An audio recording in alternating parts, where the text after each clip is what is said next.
Joining us is candidate for Secretary of State, Judge Penny Brown Reynolds. Thank you so much for being here. Thank you, Faye, for having me. So my first question is, you have never ran elections for a state.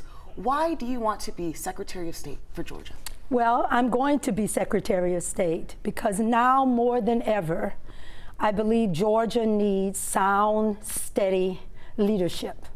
I bring experience, expertise, and education. I've run a federal agency that was challenged. I am the only candidate in the race who's taken an oath to the Constitution as a judge.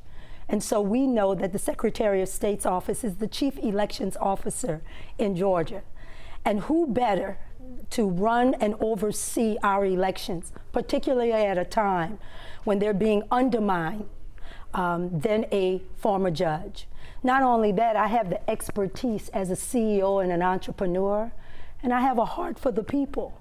And I believe more than ever I have the integrity, the leadership experience to be the next Secretary of State, and I believe I'm going to do that.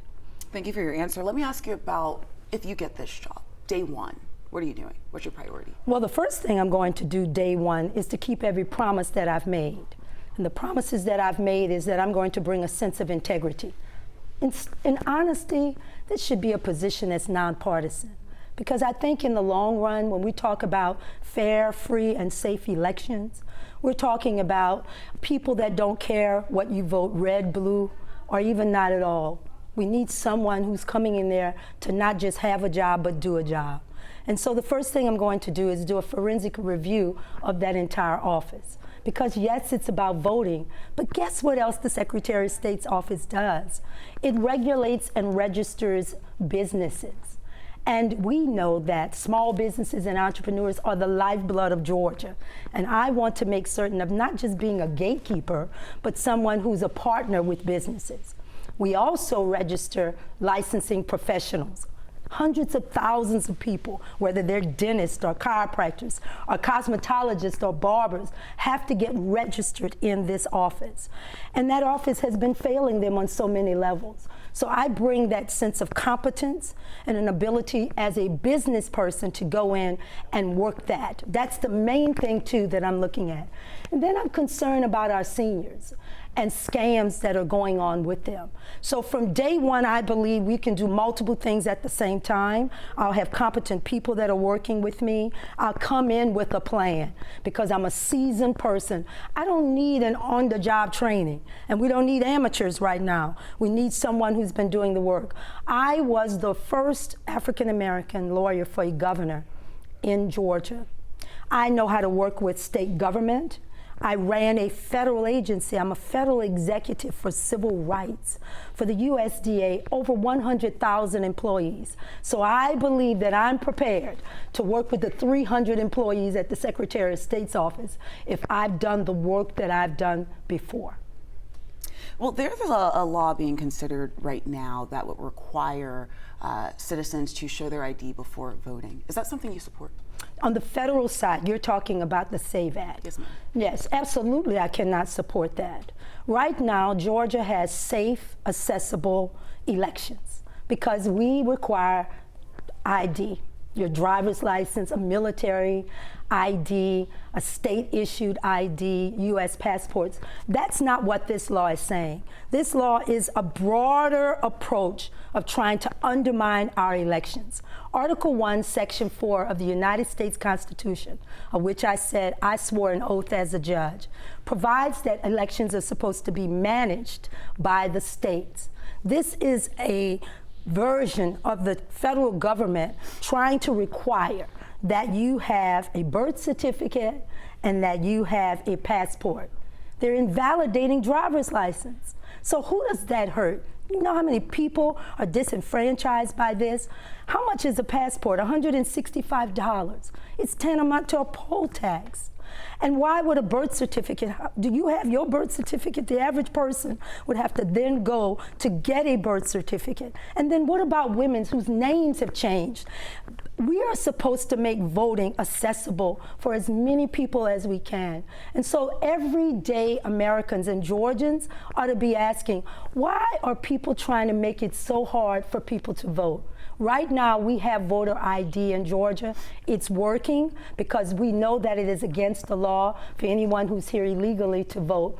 It's a problem that they're trying to create, or a solution they're claiming to have, that's really not a problem in America.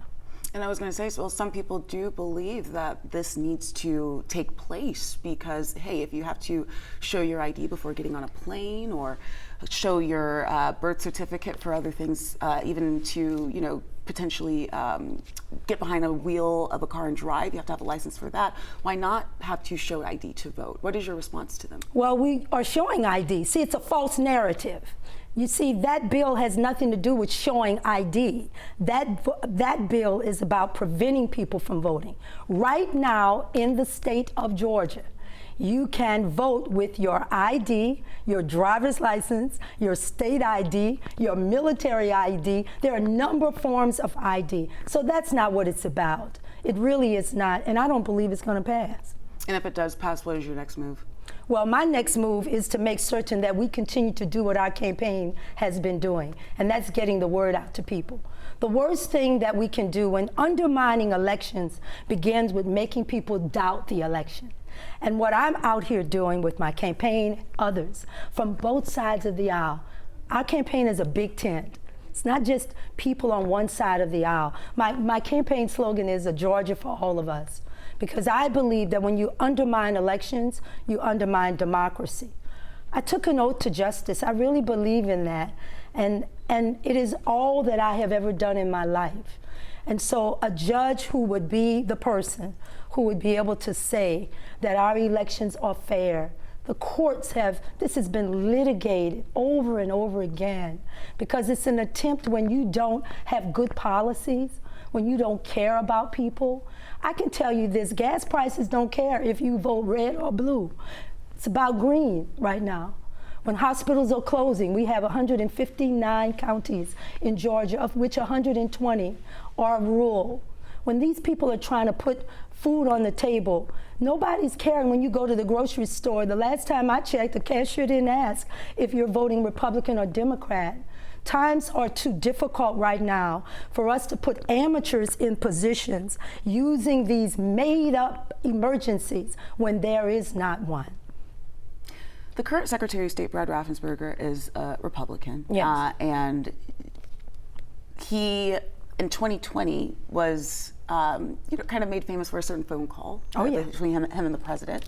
Some people say he's on the right side of history on that. Some people say he's on the wrong side of history after he was asked to find a certain amount of votes. Do you believe he was on the right side of the history doing that? Well, what I'd like to be able to say, because that call came on January 2nd, 2020, hour-long call, and the requester said, all we need is 11,780 votes. What I can promise you is this: that call would have never come to a judge. Never in a million years would it have come. And even if it would have come, I would have done the same thing. There is no way that we should make anyone believe that the Secretary of State has the ability to rig an election. 11,780 votes, you couldn't ask me for one vote, because integrity requires that you oversee and you make certain that people's votes are counted and that people are heard. That's how we feel validated as citizens, that their votes are counted. And so I believe and I know without a shadow of a doubt that if that call had come to me, it never would have happened. I would have done the same thing. I probably would have held a press conference immediately afterwards to say that this will not be tolerated, because you can't buy a vote in Georgia under no circumstances. There was someone working under Brad Raffensperger, that's Gabriel Sterling, yes, who is now also running for Secretary of State. Some might look at him and say, well, he has been in this office, he has the experience. Why should voters pick you over him? Well, voters should pick me over anybody else, because I'm not running against them, I'm running for the office. One of the problems with the office that we alluded to, I spoke to you about, is the fact that the licensing, we license over 700,000 professionals in this state with 40 professions. And that area of the Secretary of State's office has been terrible in how they've administered that act. Whoever was a part of that, whether it was he or whomever, have failed us. What they need to do is start answering the telephone. That's one of the things they can start doing. People expect government in some places not to work. But that office has been used as a tool to just think about voting. And I'm expanding that, just like I'm expanding the electorate. I am believing that, yes, I am the chief elections officer, but I'm also a CEO of a agency that is required to service individuals. So I'll give you an example. If you're a contractor and we're wanting to make certain that we keep our economic viability in Georgia, and you're having to sit around and work 8 and 10 hours and 12 hours a day, you don't have time to get your license renewed and wait 8 months to make that happen. That's not correct. That's not should happen. So I'll leave the people that are running for office to have to answer what they have not done. But I can tell you what I plan to do, because I did it before at USDA. We had a major backlog.